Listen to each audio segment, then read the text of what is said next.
दोस्तों, बहुत समय पहले की बात है। किसी नगरी में एक व्यक्ति रहा करता था। वो व्यक्ति अपने दुखों से बहुत परेशान रहता था। वो अत्यधिक चिंता में रहता कि आखिर वो अपने दुखों से कैसे बाहर निकले।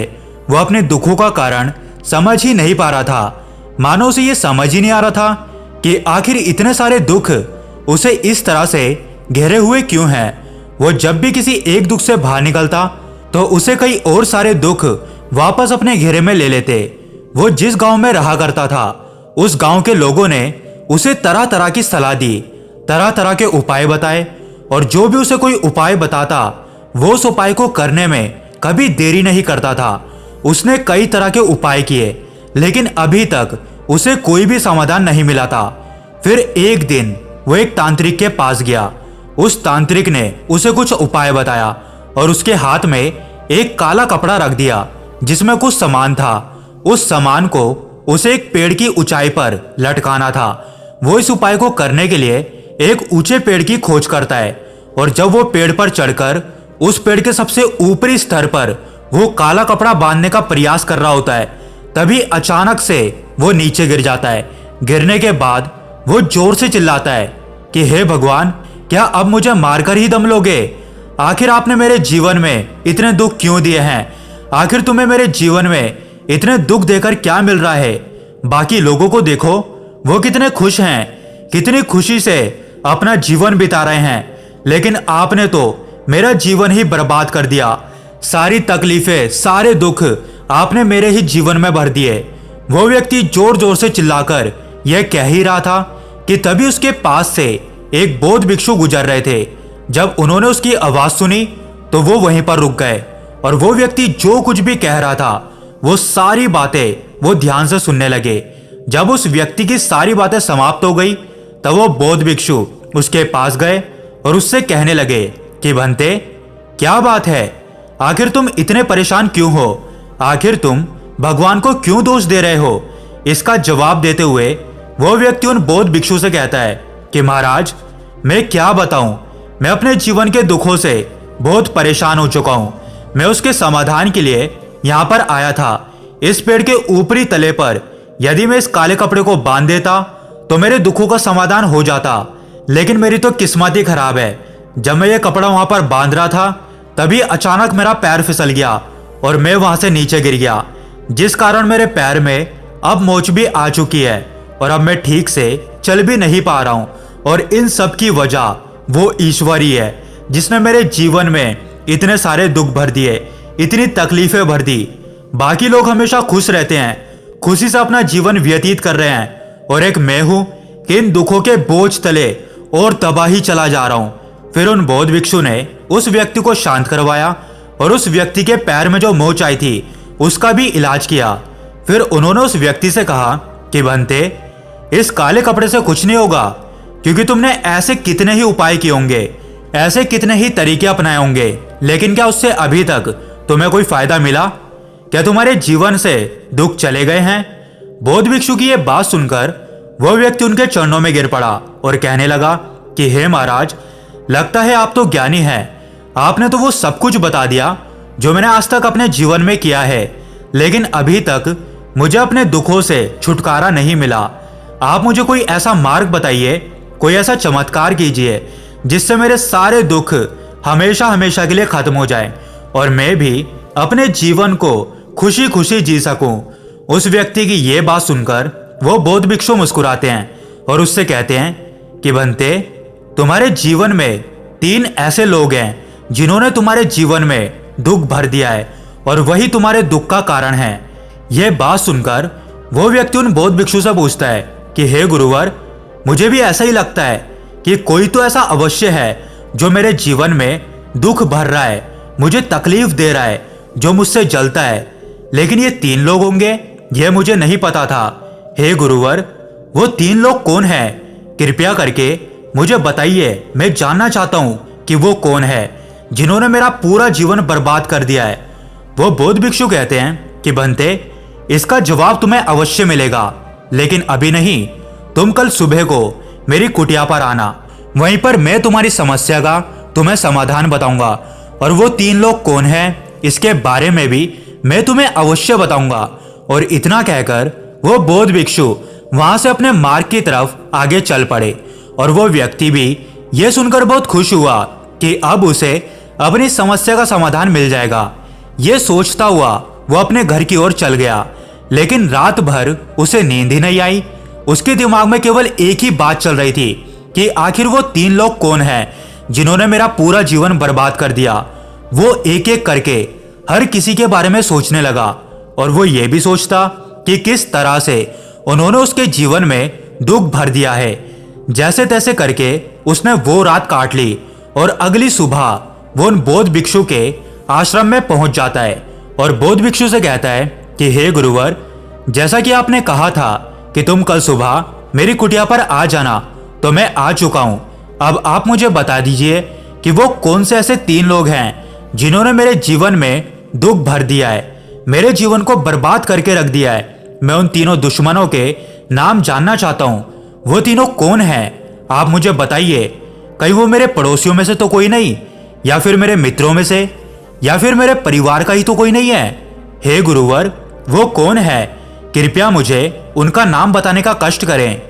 उस व्यक्ति की ये सारी बातें सुनकर वो बौद्ध भिक्षु उस व्यक्ति से कहते हैं कि बंते, तुम्हारा पहला दुश्मन जो तुम्हें सबसे ज्यादा दुख देता है और जिसके घाव बहुत ही गहरे होते हैं, वो वही है जिसे तुम सबसे ज्यादा प्रेम करते हो। वही तुम्हें सबसे ज्यादा दुख दे रहा है। यह बात सुनकर वो व्यक्ति थोड़ा सा आश्चर्यचकित हुआ और उसने कहा कि हे गुरुवर, आप ये क्या कह रहे हैं? जिससे मैं प्रेम करता हूं, जिसे मैं चाहता हूं, वही मुझे सबसे ज्यादा दुख दे रहे हैं। मैं तो अपने पुत्र से अत्यधिक प्रेम करता हूं, तो क्या इसका मतलब यह है कि मेरा पुत्र ही मुझे दुख दे रहा है? आप ये कैसी बात कर रहे हैं? फिर वो बौद्ध भिक्षु उस व्यक्ति से कहते हैं कि भंते, क्या तुम अपने पुत्र से प्रेम नहीं करते? क्या तुम्हें अपने पुत्र की वजह से कोई दुख नहीं है? क्या तुम्हारा पुत्र तुम्हारे दुखों की वजह नहीं है? तभी वो व्यक्ति उन बौद्ध भिक्षु से कहता है कि हे गुरुवर, आप सही कहते हैं। मैं अपने पुत्र से बहुत प्रेम करता हूं, लेकिन मेरा पुत्र अब मेरी एक भी बात नहीं सुनता। वो मेरे काम को टाल दिया करता है। आजकल मैं जितना उस पर ध्यान दे रहा हूं, वो उतना ही मुझसे दूर जा रहा है और अपने मित्रों के उतना ही करीब होता जा रहा है। मैंने ये भी ध्यान दिया है कि उसकी भाषा अब पहले से ज्यादा बिगड़ चुकी है। जब वो छोटा था तो मैंने कई सपने देखे थे कि मैं उसे एक अच्छा इंसान बनाऊंगा, एक कामयाब इंसान बनाऊंगा। लेकिन जैसे जैसे वक्त बीतता जा रहा है, मुझे नहीं लगता कि मैंने जो सपने देखे थे वो सच भी हो पाएंगे। कभी कभी तो मैं रात को सो भी नहीं पाता, क्योंकि मुझे अपने पुत्र की चिंता सताती रहती है कि मेरे बाद उसका क्या होगा, वो कैसे अपना जीवन व्यतीत करेगा, उसका जीवन अच्छा हो जाए। इसलिए मैंने कई तांत्रिकों की बातें भी मानी। उन्होंने जो कुछ भी कहा वो सब कुछ मैंने किया, लेकिन उसका कोई भी प्रभाव मेरे पुत्र पर नहीं पड़ा।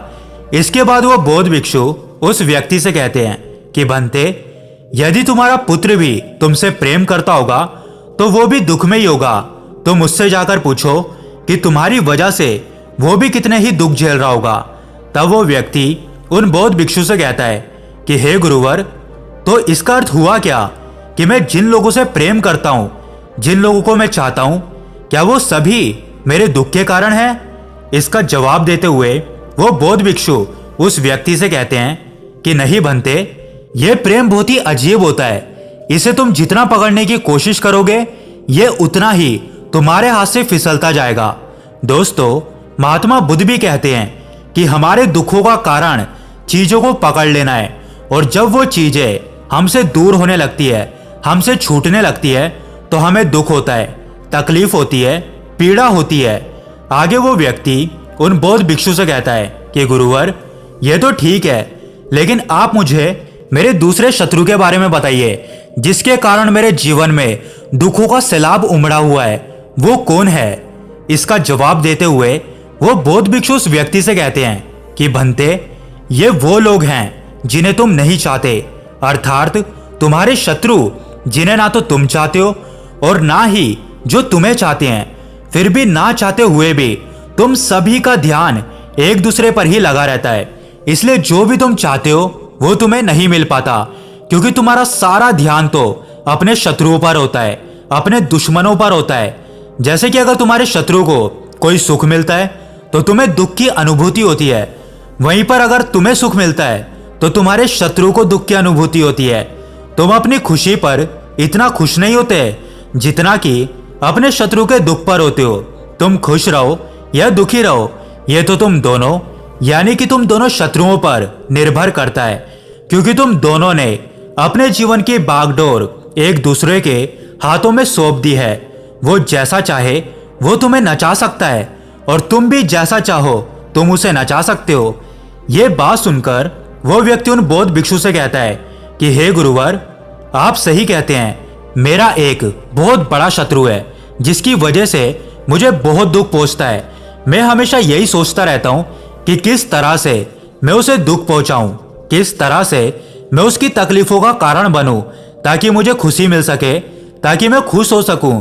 जब वो दुखों से घिरा रहता है तो मुझे बड़ी शांति मिलती है, मुझे बड़ी खुशी होती है।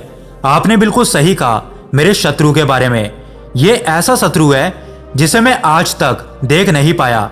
मैंने अपने जीवन की बागडोर उसके हाथों में सौंप दी है। जब वो चाहता है तो मैं दुखी हो जाता हूँ और जब वो चाहता है तो मैं सुखी हो जाता हूँ।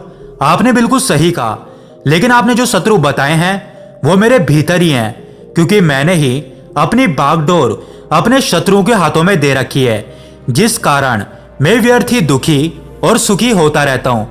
लेकिन इसके बारे में मुझे कुछ भी नहीं पता था। आपने बिल्कुल सही कहा। अब आप कृपया करके मुझे मेरे तीसरे शत्रु के बारे में बताइए, जिसके कारण मेरा जीवन दुखों से घिरा रहता है। बौद्ध भिक्षु कहते हैं कि भंते, जो तुम्हारा तीसरा दुश्मन है, जो तुम्हारा तीसरा शत्रु है, यह शत्रु नहीं बल्कि महाशत्रु है, लेकिन यह तुम्हारा मित्र भी बन सकता है। जब तक तुम उसे पहचान नहीं लेते, इसकी ताकत को समझ नहीं जाते, तब तक यह तुम्हारे लिए एक शत्रु का काम करता है। लेकिन जैसे ही तुम इसे पहचान लेते हो, इसकी ताकत का अंदाजा लगा लेते हो, तो तुम इसे मित्र बनाकर अपने फायदे के लिए इसका इस्तेमाल भी कर सकते हो।